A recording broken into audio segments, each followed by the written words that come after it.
አንድ ደቂቃ ካላችሁ መልእክት አለኝ። መጽሐፍ የእግዚአብሔር ቃል ሲናገር እግዚአብሔር አምላክ አዳምን በከበረ ስፍራ በኤደን ገነት አስቀመጠ ይላል። በዚያም ለመብላት መልካም የሆነውን የሕይወት ዛፍንና ክፉ ዛፍን ከምድር አበቀለ ይላል። ከዚያ በኋላም አንድ ትእዛዝ ሰጣ። ያ ትእዛዝም መልካም ከሆነ ዛፍ ሁሉ ፍሬን ብላ፣ ክፉ ከሆነ ዛፍ ግን አትብላ የሚሉ ነበር። አዳምም የእግዚአብሔርን ትእዛዝ ረሳና ሔዋንን ሰማት። ከዛ ከክፉ ዛፍን ፍሬን በሉ።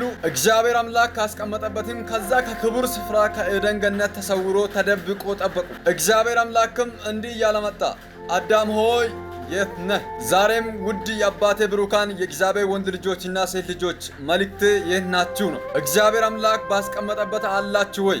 እስቲ ራሳችሁን ጠይቁት። የት ነኝ በሉት። ቀን ያመጣላችሁ እግዚአብሔር ነው። የት ናችሁ? ፀሐይ የወጣላችሁ በእግዚአብሔር ነው። ግን የት ናችሁ?